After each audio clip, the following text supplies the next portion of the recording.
Kuncinya bahagia kayak tadi ya, membereskan nafsu sama amarah. Hasilnya nafsu sama amarah itu akhlak yang mulia. Untuk akhlak mulia, katanya Ghazali, jalannya ada tiga. Bisa dipaksa, bisa dibiasakan, bisa dengan cara tafakkur. Ada orang yang mikir nggak bisa, dilatih nggak bisa, atau nggak mau, maka harus dipaksa. Jujur itu kalau memang susah sekali ngelatih orang jujur, dipaksa. Mungkin dibikin undang-undang, dibikin hukum, barang siapa nggak jujur dihukum. Itu paksaan. Karena manusia itu mudah ketipu. Maka untuk bisa bahagia, taklukkan dirimu, dan hasilnya menaklukkan diri itu akhlak mulia. Untuk membentuk akhlak mulia, paksalah. Atau seandainya unsur paksanya kurang kuat, biasakan. Pak, saya biasanya bohong ya Pak, ya pelan-pelan, jujur dikit-dikit.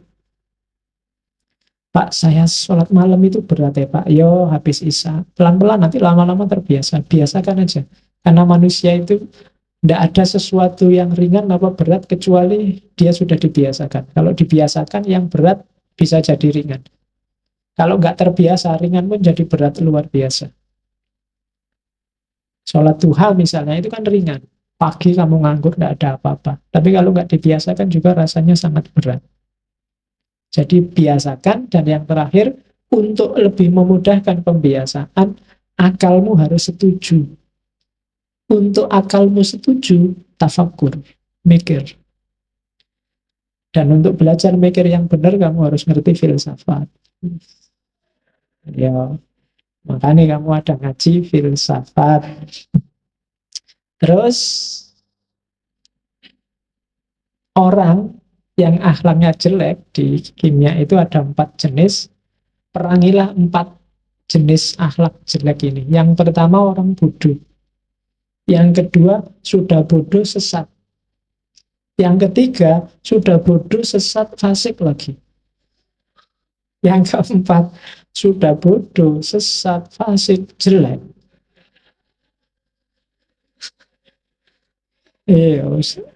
Numpuk-numpuk itu. Nah, perangilah. Ya, yang lebih nomor satu, orang bodoh itu gampang diatasi. Bodoh tapi sesat, jalannya salah, ya gampang diingatkan dari kesesatannya.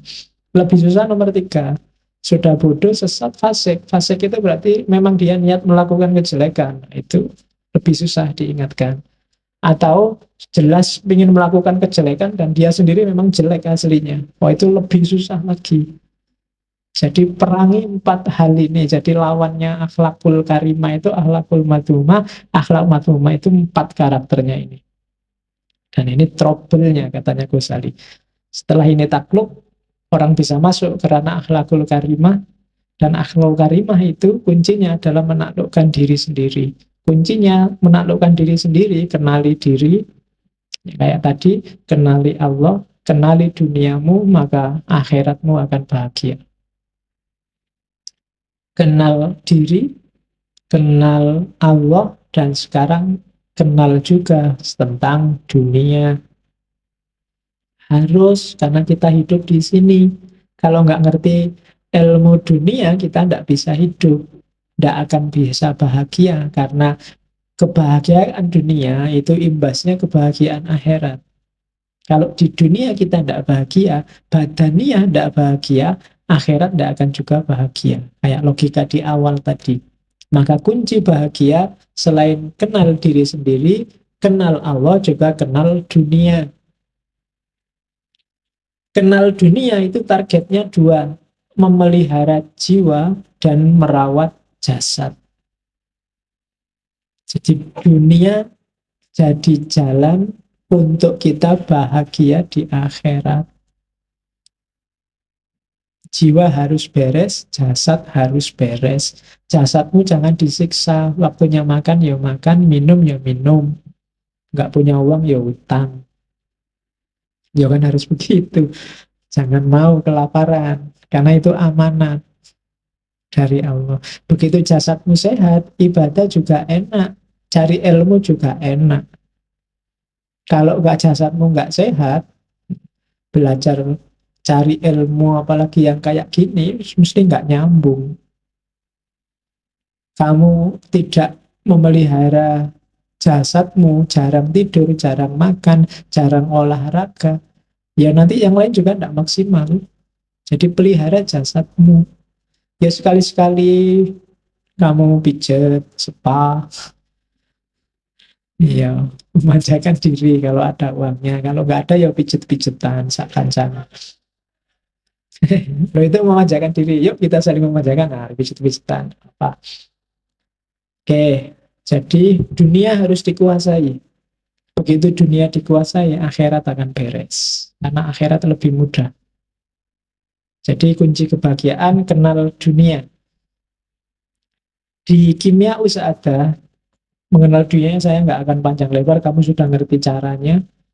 Bahkan Allah membekali kita untuk kenal dunia itu secara instinktif. Kamu nggak perlu mikir. Otomatis mesin yang namanya manusia akan nyari pemenuhan kebutuhan jasadnya. Kamu nggak perlu mikir, kalau kamu makan otomatis nyari makanan sendiri. Kalau kamu haus otomatis nyari air untuk minum. Kalau kamu punya hasrat itu otomatis kamu mikir ke sana. Meskipun oleh agama diatur, ya kawin dulu. Sebelum kawin ya, kalau nggak mampu kamu disuruh puasa kan sama Nabi. Wa man lam yastati' fa alaihi bisawm. Ya, kalau di pondok dulu dipeleset ke fa alaihi bisabun. Oke, dua kamu ketawa apa ngerti? Iya, nggak apa-apa ya. Eh, ya jangan salah. Oke, iya lah, hampir semua ketawa. Mungkin mungkin kamu sering ya. Hati-hati harga sabun besok naik loh. Oke, nah tadi kenapa kok kamu gagal mencintai Allah? Kenapa kok kamu gagal kenal sama Allah? Ini Ghazali mengidentifikasi. Ada 6 orang, ada 6 sebab. Yang pertama adalah kamu tidak yakin Allah itu ada. Jadi contohnya orang-orang kafir. Kita punya gaya ini mungkin di level tertentu nggak sedahsyat orang kafir. Tapi puncaknya yang jelas orang kafir. Dia tidak ngakui kalau Allah itu ada. Dia menganggap dunia seisinya ini ada dengan sendirinya. Ya mungkin karena kombinasi antara zat apa, sel apa, dan seterusnya, dunia ini ada. Katanya Ghazali, orang-orang ini kurang piknik. Bahasamu kan gitu sekarang. Jadi orang-orang ini nggak pernah piknik. Itu kayak orang yang melihat tulisan tapi nganggep tulisan itu ujuk-ujuk ada. Ujuk-ujuk tiba-tiba ada. Yang nggak Jawa kan bingung kamu memahami ujuk-ujuk. Jadi ada gaya orang kayak gini. Orang yang nggak yakin Allah itu ada, ya nggak akan mengenal Allah. Kita kadang-kadang gitu kan, keyakinan kita, Allah kan sering bilang, ana inda dzonni abdi. Kalau kamu anggap Allah itu A, ya A itulah keberadaan Allah. Kayak kamu berdoa kan, kamu kan doa dikabulkan katanya Allah kan, ya sesuai keyakinanmu. Misalnya saya itu bodoh Pak, sejak dulu IP tidak pernah lebih dari 2. Ya berdoa aja supaya IP-mu 4. Tidak mungkin Pak. Ya itu hasilnya itu. Keyakinanmu tidak mungkin, ya tidak mungkin memang. Jadi Allah indah dzonni abdi. Pak, wajah saya kayak gini, apa ya bisa dapat yang cakep besok? Tidak mungkin Pak. Ayo meskipun kamu berdoa, sementara kamu merasa tidak mungkin, yes, sejumlah itulah Allah masuk dalam doamu. Saya anaknya orang miskin ya Pak, apa bisa kaya? Ya. Nah kamu berdoa kaya tiap hari ya siapa tahu, tapi kamu nggak mungkin, ya sudah. Allah intervensi sejauh keyakinanmu. Jadi kamu tidak akan kenal Allah kalau kamu memang nggak ingin kenal. Mungkin kamu merasa lebih penting kenal Roma Irama, Ahmad Dhani, Ahok, atau SBY, atau Jokowi. Buktinya kalau ketemu salaman, kamu masukkan Facebook, kamu masukkan WA, habis salaman sama tokoh A, jejer sama tokoh B, kan gitu kan tiap hari. Tapi kan kamu nggak terlalu wow kalau sedang, wah ini aku baru kenalan sama Allah, nggak ada. Bahkan mungkin nggak pernah ada yang bikin status begitu. Ya, kalau ada mungkin kamu langsung dibully bareng-bareng sama teman-teman, dianggap Islam anyaran. Wah, Islam anyaran sih, kayak ngerti kalau ada Allah. Padahal yang bilang gitu mungkin dia juga belum kenal sama Allah. Beda loh, ngerti sama kenal. Kamu bisa merasakan bedanya. Orang yang kenal sama Allah, nanti di atas itu ada orang yang dekat. Makanya orang Islam disuruh mukorobah. Ada orang yang dekat. Ada orang yang hanya tahu. Hanya tahu itu dari jauh. Mungkin kamu lihat TV, lihat apa. Mungkin kenalmu sama Allah hari ini masih baru hanya tahu. Kalau kamu hanya tahu, Allah juga hanya tahu kamu ada. Kan Allah tergantung caramu mendekati dia. Ada yang sudah kenal itu ya mungkin pernah salaman, pernah akrab, tapi terus ditinggal lagi. Ada yang dekat, ada yang akrab, ada yang sampai kawin. Nah, levelmu sama Allah ya silahkan kamu cermati, ada di level apa. Kalau dekat itu kan enak. Makanya kan kemarin ada status di Facebook itu, sholat enggak pernah, puasa enggak pernah, zakat enggak pernah, kok cita-citanya masuk surga. Emangnya punya kenalan orang dalam. Nah, nah, orang dalam yang paling posisinya paling penting itu Allah. Dan Allah sejak lama sudah membuka diri, kenalilah aku.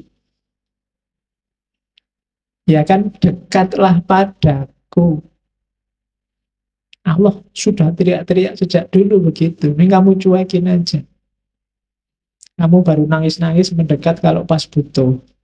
Itu pun setengah nggak yakin. Setengah nggak yakin kan, ya Allah pacarku dikawin orang, apa ya bisa. Karena orang ngeluh gitu. Tapi kamu sebenarnya sedang nggak yakin, apa ya bisa dia kembali lagi padaku, wong wis dikawin wong. Kalau Allah mau apa susahnya? Kan aku tunggu jandamu. Loh, ning dengone aja ngono lho ya. Oke, terus sejumlah orang, ada juga orang yang tidak percaya akhirat. Ini juga orang yang susah untuk dia kenal, apalagi cinta sama Allah. Biasanya orang-orang materialistik. Katanya Ghazali, orang-orang ini menganggap diri mereka tidak lebih baik dari hewan atau sayuran. Mereka menganggap diri mereka musnah begitu saja. Kalau mati ya wis entek ceritane. Ada orang yang begitu. Dan yang kayak gini ya tidak mungkin kenal Allah. Seandainya kenal ya tidak ke Allah yang sejati, tapi Allah sesuai kepentingannya. Yang ketiga, ada Allah yang dia kenal, cuma dia sakarepe dhewe. Itu orang yang bilang Allah itu tidak butuh kita, tidak butuh sholat kita, tidak butuh puasa kita. Apa sih gunanya puasa kita yang kayak gitu ke Allah, sholat kita yang kayak gitu ke Allah? Sudahlah, biar aja, tidak usah. Yo percaya Allah tapi nggak pakai ibadah-ibadah, nah, Allah emang butuh itu. Yang kayak gini juga tidak akan kenal, tidak akan sampai pada Allah. Jadi ibadah itu, sholat, puasa, zakat, itu katanya Ghazali kayak dokter. Allah nyuruh kita sholat, zakat, puasa, kayak dokter ngasih kita resep. Ya bisa sih kita cuek aja, resep ya resep. Emangnya kalau nggak tak tebus, nggak tak beli, mau apa dokternya? Ya dokternya katanya Ghazali ya memang nggak ngapa-ngapain, cuma yang rugi kamu. kamu nggak jadi sembuh. Sakitmu permanen, cepet mati. Loh iya kan, kalau kamu nggak manut sama dokter kan itu. Dokter sudah teriak-teriak bilang, ojo ngerokok. Contohnya rokok emang gratis. Itu hati-hati jantungmu misalnya. Alah, sejak dulu merokok juga ndak apa-apa. Terserah dokter mau ngomong apa. Ya, dokternya nggak kena efek apa-apa. Ya, yang batuk juga kamu, bukan dokternya. Yang merokok membunuhmu itu kan di covernya rokok itu ya dirimu, bukan yang lain. Nah, itu analoginya Ghazali. Oke, makanya kalau merokok yang ikhlas. Ya, jadi maksudnya ikhlas ya Allah, apapun dampaknya aku ikhlas. Biar nggak jadi pikiran. Oke, terus ada kelompok keempat. Ini biasanya kadang-kadang dipakai pada kelompok liberal yang agak ekstrim. Jadi dia bilang, biasanya alasannya HAM atau kemanusiaan. Ya kan? Misalnya itu kan, masa syariat nyuruh kita menahan amarah, nahan syahwat, nahan munafik. Loh, syahwat itu kan alami, amarah itu kan natural. Boleh dong orang marah. Seks itu kan dorongan alamiah. Kalau aku suka, dia suka, tidak ganggu orang lain, ngapain yang lain cerewet. Itu kan mikirnya alamiah kok. Nah, cara mikir kayak gini, katanya Ghazali, dia sebenarnya sama, kurang piknik. Jadi mikirnya setengah-setengah. Iya bener itu dorongan alamiah. Agama juga nggak nyuruh mengeliminasi dorongan itu, cuma diatur. Agama cuma ngatur, akalmu juga ngatur.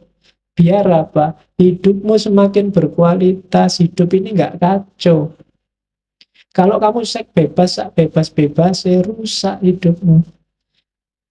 Tiap kali ketemu perempuan, ayo, oke, kamu juga oke, aku oke, ayo. Kalau ngono, iya, rusak hidupmu. Nanti nggak peduli siapa dia, yang penting gelem.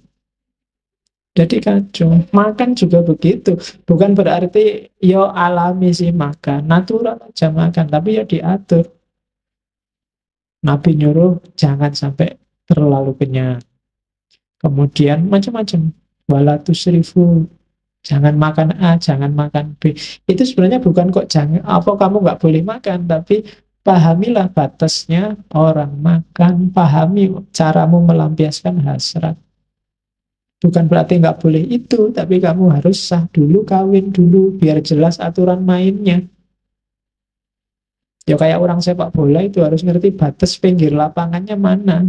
Kalau enggak nanti sampai di luar stadion masih sepak bola.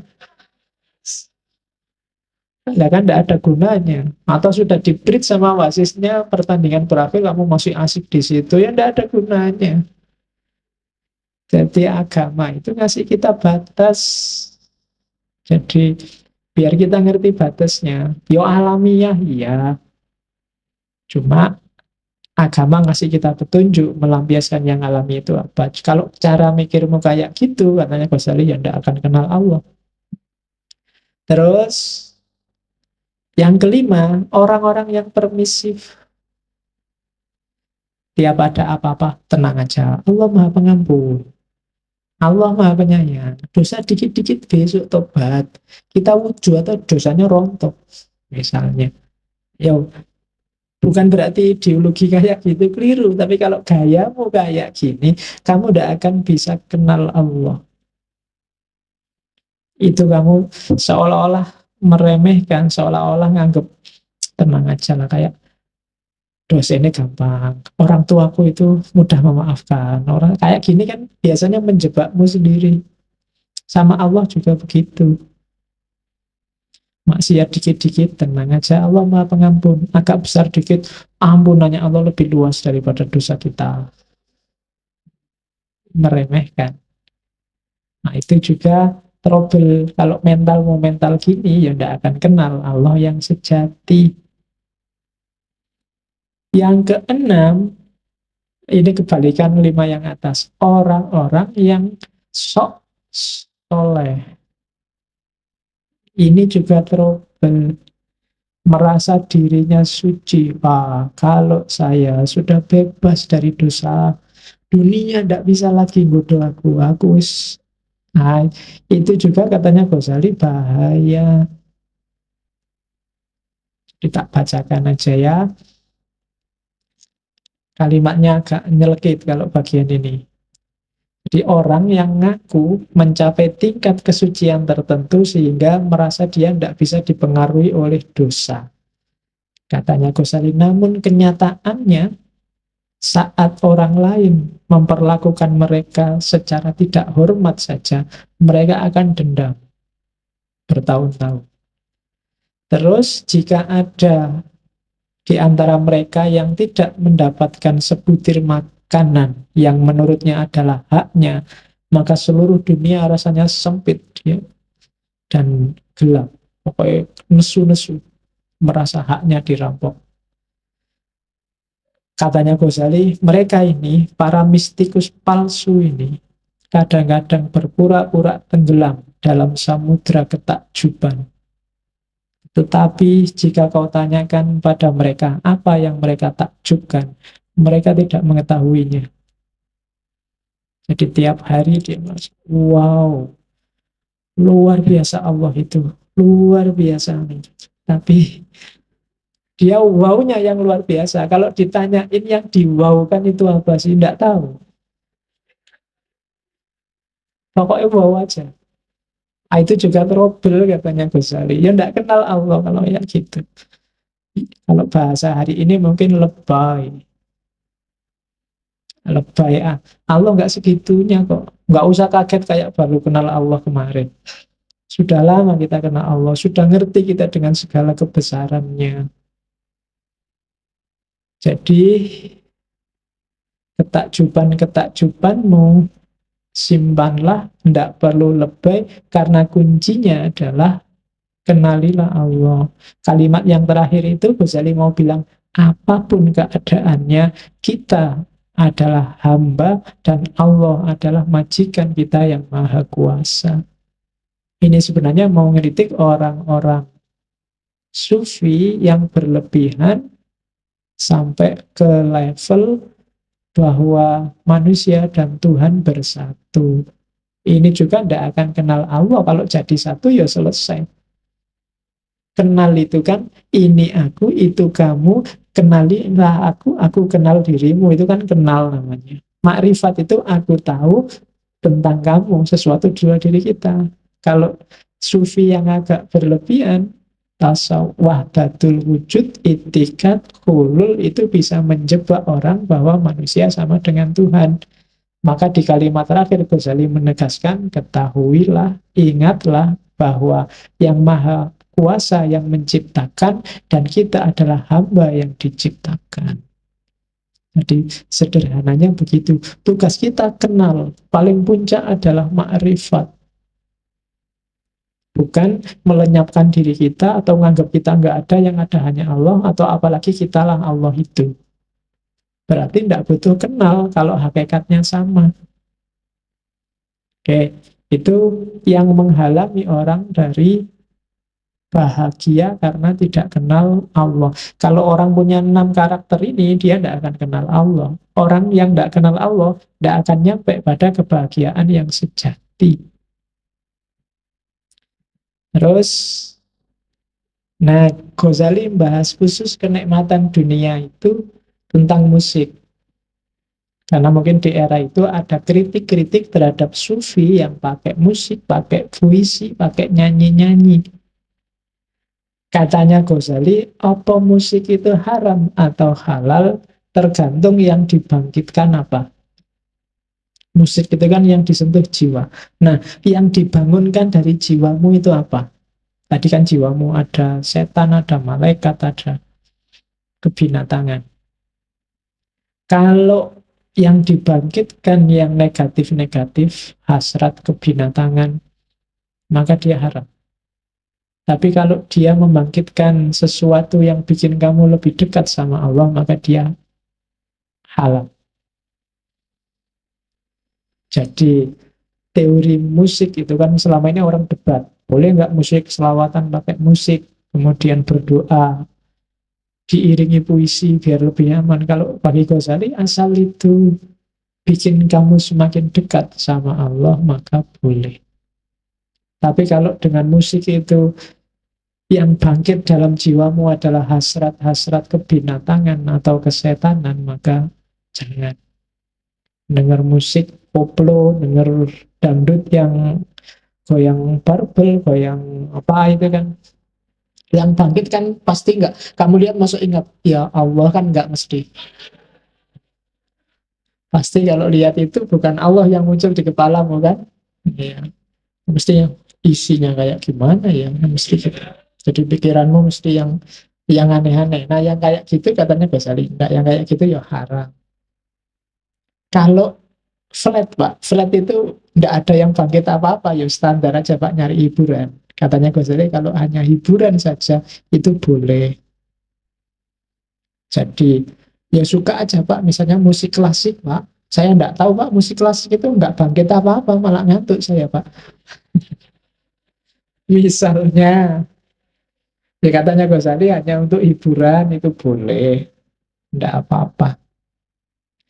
Jadi kamu bahagia dengan itu nggak masalah. Katanya Ghazali, ya jangan dikritik lah para sufi yang pakai tari, pakai musik, pakai lagu, itu alami kok. Katanya Ghazali, bahkan unta pun kadang-kadang bisa dipengaruhi dengan musik, dengan lagu.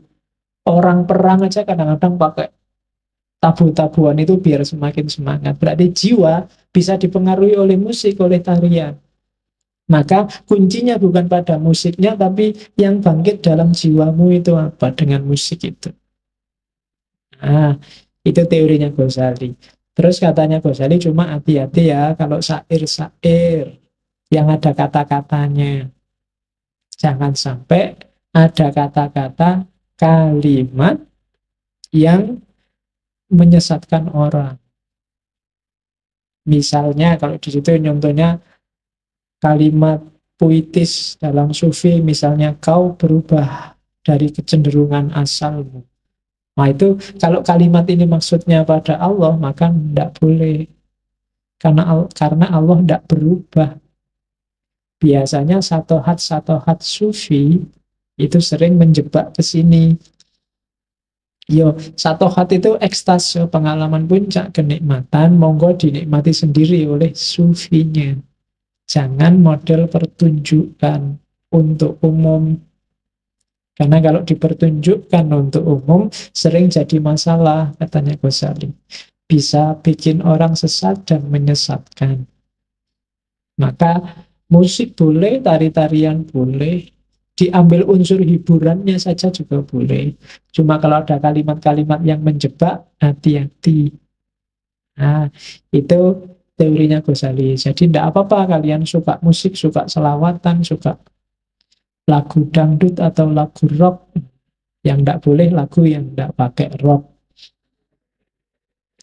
Ya kan, kalau nggak pakai rock ya jangan, nanti gawat. Karena yang bangkit tidak cuma jempolnya, tapi juga jempol yang lain ikut bangkit, bisa gawat. Oke, dan Ghazali juga ngomong kebahagiaan perkawinan. Saya nggak bisa ngomong banyak yang tentang ini, bukan kamu baca sendiri, tapi kamu alami sendiri besok. Bagaimana kebahagiaan perkawinan. Cuma yang tak tulis di situ yang ketiga itu, Ghazali punya kriteria sendiri besok kalau nyari istri apa nyari suami.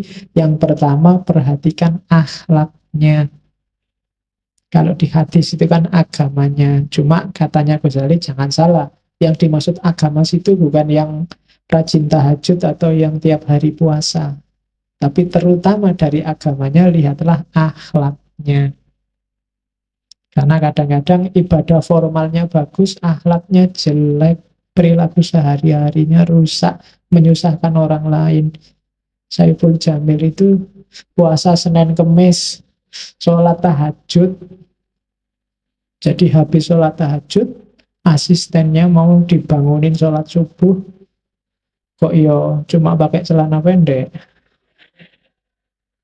Kejadian lah itu. Jadi akhlaknya tidak beres, meskipun ibadah formalnya beres. Maka pertama-tama lihatlah akhlaknya. Syukur-syukur akhlaknya nyambung sama ibadah formalnya. Ngajari orang untuk sholat itu lebih mudah daripada ngajari orang untuk jujur, untuk sabar, untuk tekun. Jadi katanya Ghazali yang pertama akhlaknya. Begitu akhlaknya rusak, maka agama juga akan cepat sekali rusaknya. Jadi pertama-tama pilihlah agama, cuma dari agama itu pilihlah yang pertama, ceklah akhlaknya. Jadi kalau besok kamu nelisik orang yang mau jadi istrimu apa jadi suamimu, ya biasanya kalau orang kampung sholat enggak, puasa enggak, ya bagus-bagus saja. Cuma selain itu tanyakanlah akhlaknya, perilakunya pada orang tua, pada tetangganya, pada teman-temannya, kesan mereka dan seterusnya. Jadi yang pertama akhlaknya, yang kedua kebiasaannya tiap hari apa. Itu menentukan loh. Kalau nggak cocok sama kebiasaanmu tiap hari, itu bisa jadi masalah. Kalau malam Pak, saya sukanya tidur habis isya sampai subuh. Jangan nyari istri atau suami yang kalau malam nggak pernah tidur. Tahajud terus misalnya bisa sampai itu, alamat itu wis. Mesti rame. Ya kan, ya kecuali kamu bisa ngajari suamimu, istrimu, ya mas tahajud, ya tahajud. Cuma ya karena sudah punya istri, ya sujudnya agak lama kalau tahajud. Harus bisa ngajari, tabiat, harus menyesuaikan. Yang ketiga, kecantikan. Paling tidak menurutmu ya. Anak, ya kan, cantik, tidak cakep, itu kan sifatnya agak subjektif. Maka begitu kamu ngelamar seseorang, kesanmu harus ada bahwa dia cantik, bahwa dia cakep, entah dilihat dari bagian mananya. Pokoknya harus ada itunya. Kalau enggak, ya kamu tersiksa sampai mati. Kawin enggak ada bagus-bagusnya sama sekali. Sabot itu wes. Jadi paling enggak harus ada kerenteknya. Wah, meskipun orang lain dulu kok mau kayak gitu, nggak apa-apa. Yang penting kamu sendiri merasa bahwa dia ada unsur cakepnya. Entah dilihat dari belakang apa dari atas. Oke, terus yang keempat, sama Ghazali dibahas juga tuntutan mahar. Mahar itu katanya Ghazali, jangan mau terlalu mahal, mesti di belakang jadi masalah, atau terlalu murah juga akan jadi masalah. Sekarang kan murah, kamu bondo 20.000 beli Quran sama sajadah, atau nunggu dikasih sajadah temenmu yang habis umroh kan sah sudah. Ya kan itu terlalu murah. Oke, dulu saya punya temen itu masih kuliah sudah nikah. Maharnya seperangkat alat sholat. Cuma karena sebelum ijab itu diajak ngobrol sama KUA-nya, sekolahnya di mana? Sekolahnya di IAIN. Waktu ijab kabul dia salah. Harusnya seperangkat alat sholat, keliru seperangkat alat sekolah. Dibayar tunai. Nah, enak kalau seperangkat alat sekolah kan, pensil, pulpen, itu. Oke. Ya, dan yang terakhir, boleh juga memperhatikan keturunan. Oke, terus kejarlah juga kebahagiaan dalam muhasabah dan zikir di kimia usahadah. Muhasabah itu nikmat, kejarlah. Cobalah lakukan muhasabah bolak-balik, sering saya sarankan, buat sekali-sekali tafakur muhasabah. Muhasabah itu menghisap dirimu sendiri sebelum besok kamu dihisap. Levelmu level mana? Syukur-syukur kamu jajal ya, 1 bulan ini belilah buku, terus nyanyi malaikat rokib sama atid. Tulislah, kalau mau tidur, hari ini tadi kira-kira aku punya dosa apa ya? tulis. Bisa. Itu bahan untuk muhasabah. Kok bisa ya aku memakai punya dosa kayak gitu ya? Jangan-jangan aku ini sudah tadi ngobrolku kebanyakan ya. Akhirnya salah ngomong, jangan-jangan temanku sakit hati, ditulis. Tadi aku seharian nggak ngapa-ngapain, cuma ngurusi HP, terus mendelengi HP, terus itu tulis dan seterusnya. Itu muhasabah namanya. Itu yang tak tulis di situ contoh sampelnya muhasabah dari kimia usahadah. Wahai jiwaku, tujuan hidupmu hanya satu. Meski sedetik, saat yang telah lewat takkan bisa dikembalikan. Karena dalam perbendaharaan Allah, bagian nafasmu sudah ditentukan. Tak bisa ditambah atau dikurangi. Saat kehidupanmu telah berakhir, tak ada lagi laku batin yang dapat kau jalani. Karena itu, apa yang bisa kau kerjakan, kerjakanlah sekarang. Garaplah skripsimu, tesismu, tugasmu sekarang. Loh ya, waktunya nggak bisa balik. Jadi nggak bisa kamu nunggu 4 tahun kok terus ditulis lulus 2 tahun. Tetap ditulis 4 tahun, waktunya nggak bisa balik. Jadi kerjakanlah. Perlakukanlah hari ini layaknya hidupmu telah habis. Dan hari yang akan kau jalani hanyalah bonus yang dianugerahkan Allah yang Maha Rahim. Jadi meskipun belum dapat surat peringatan, anggap saja sudah mau di DO. Jadi nggak rapi serius. Anggap aja waktumu hari ini itu sudah bonus. Harusnya kamu sudah selesai kemarin-kemarin. Nah, itu muhasabahnya mahasiswa semester tua. Ya, kamu hitung-hitung sendiri lah ya, dihisap sendiri dirinya. Kamu sudah bisa. Itu muhasabah. Kalau zikir, katanya Ghazali ada 2 jenis zikir. Yang pertama, zikirnya para wali. Zikirnya para wali itu anytime, setiap detik, dimanapun, kapanpun, semua gerak tubuhnya adalah zikir. Tidak cuma mulutnya. Ada juga zikir ashabul yamin. Zikir ashabul yamin itu kalau ingat ya zikir, kalau enggak ya lupa. Tidak apa-apa, begitu ingat zikir lagi.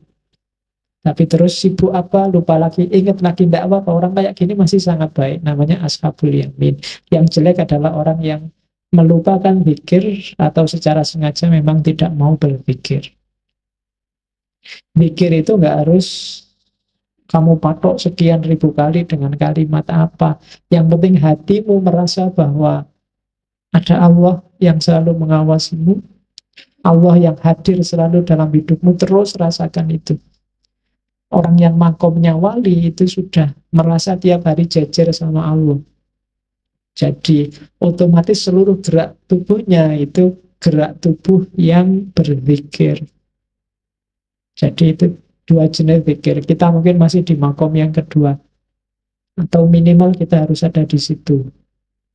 Begitu kita sibuk apa, Allah lupa, kelupaan. Tapi tiba-tiba, oh iya, aku kan harus Allah. Balik lagi ke Allah. Nanti sibuk lagi mikir, apalagi harus balik. Jadi terus bolak-balik gitu, enggak apa-apa. Paling enggak, yang semacam itu namanya ashabul yamin.